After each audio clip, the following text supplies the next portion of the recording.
Alright, g'day, hi and welcome. Okay, the first day of phase 2. Not off to a good start. Not off to a good start at all, guys. I got a little bit of a scare with my CRV. I was about to go up and check my traps at the other place. Dropped off my furs yesterday. And everything went well yesterday. And then today, I went to the store and was on my way up to go check my traps. And my vehicle got stuck between park and first gear, and I could not get the thing. Like, it was like in between, so like you couldn't, it was like you couldn't drive and you couldn't park. You know what I mean? Like, it's yeah, so I thought that was it for the CRV. It might be, but I played around it, pulled on the gear lever for about 5 minutes. It was jammed like you wouldn't believe. Turned it off, turned it on, turned it off, started it, turned it off, turned it on. Even the ignition was jammed. Couldn't fully turn it off. So, put the parking brake on, walked home, got my dad. Figured, well, maybe if I could shake the vehicle enough. I tried to shake it while I was in there, but you can't shake a vehicle while you're in it.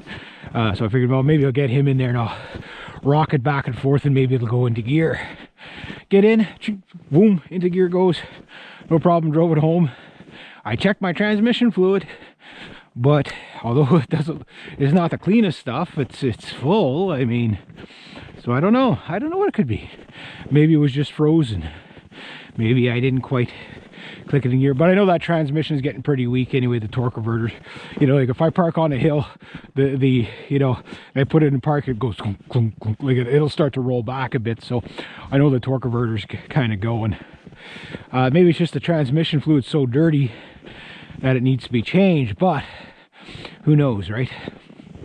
So that means phase 2 up at Brown's, where I'm trapping those other beavers, that's coming to an end. So I'm going to use my dad's truck tomorrow to go pull the traps from there.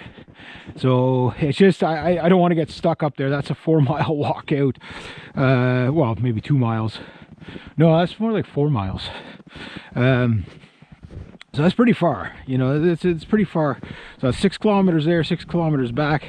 And if I've got a beaver with me and it's cold and whatever, you know what I mean, that's going to be a, yeah, that'll be a survival walk. And I don't feel like doing a survival walk this year. Going through the ice is bad enough. I don't feel like doing survival walks. Survival walks is when you're stranded. You know, it's kind of like the guy who's back 100 miles or 70 miles in the bush with his snowmobile and the snowmobile breaks. It's like one of those moments. So I don't know what the fate of my poor CRV. I mean, I'm not upset. Like, I mean, I'm upset in the sense that, oh no, it's, you know, don't fail me now.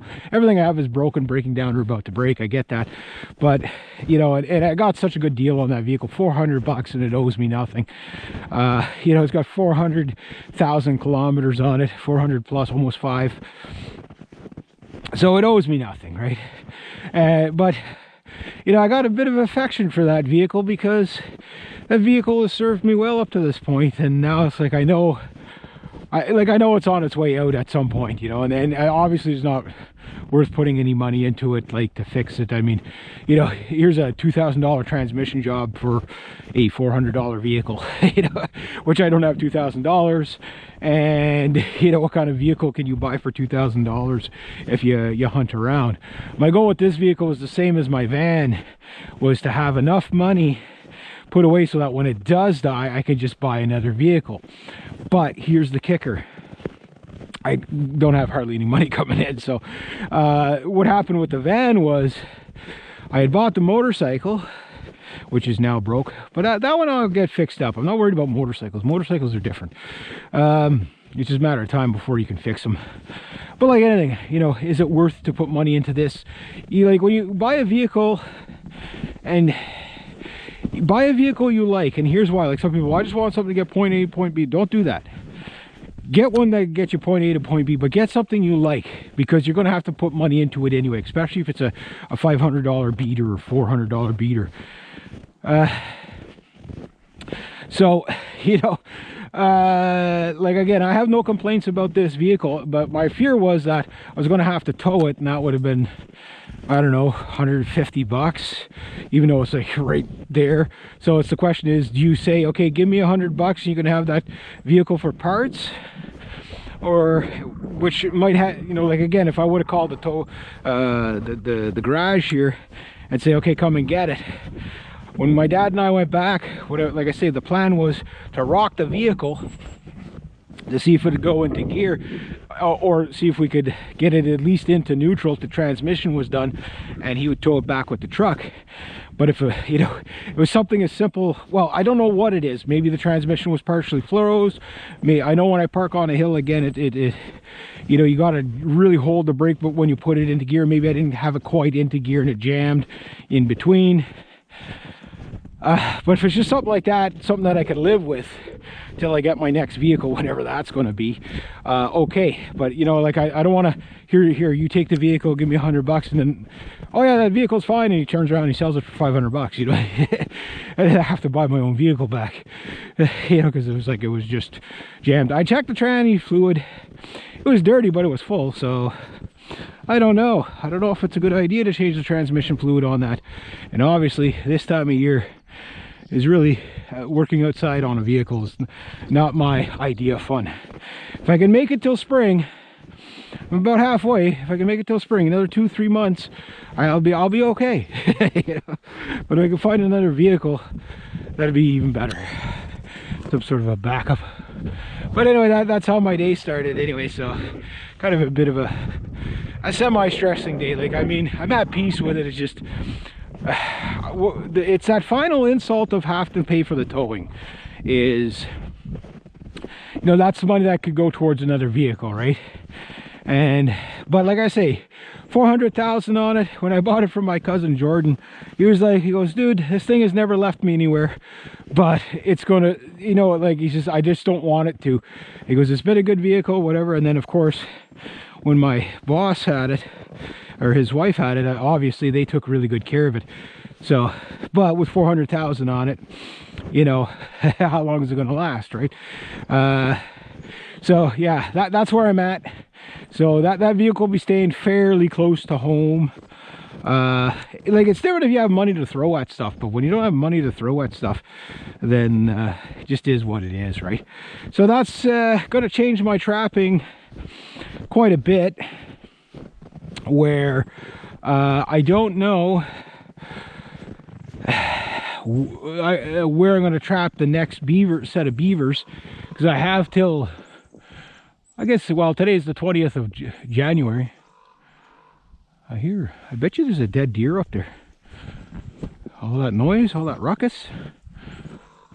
If there is, I'm going to go set some snares up there, catch some wolves. They probably made a kill. But the point is that yeah, it's going to change up. I wanted to finish up trapping up there.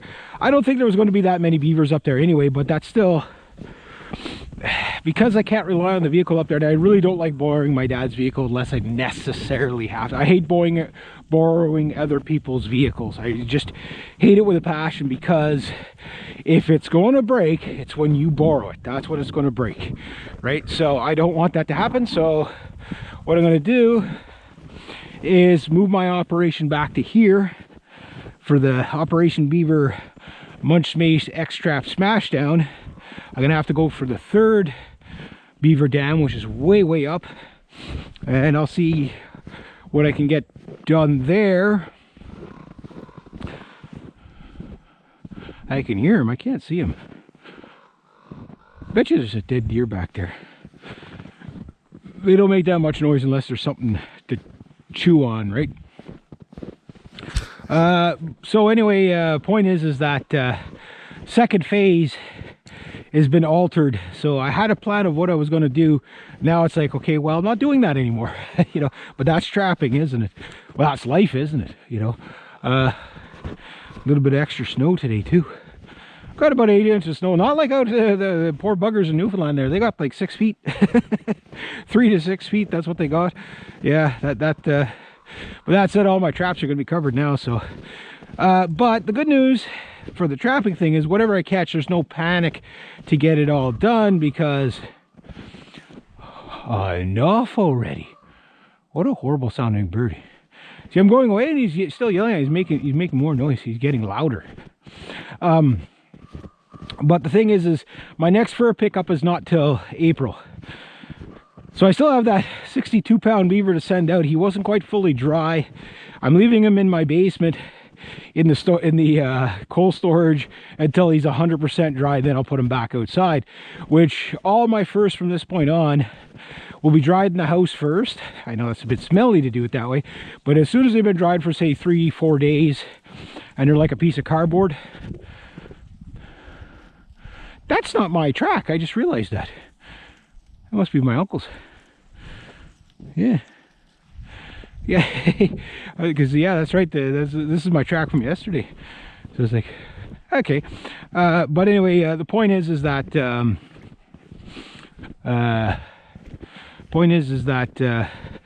all the furs, they're not going to be picked up till April, so I don't have to worry about the furs,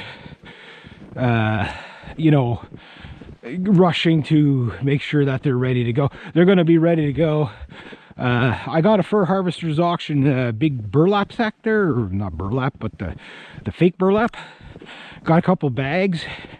So when I go up the next time, it'll be a lot more organized. I'll have all the bags and stuff like that. I would have liked to got a few more, but I got one big bag and I think 2 small bags, which I'm probably going to need 2 or 3. The small bags are the ones, you know, because if you have different species, like if you get otters, you obviously don't want to put the otter pelts on top of the beaver pelts and stuff like that.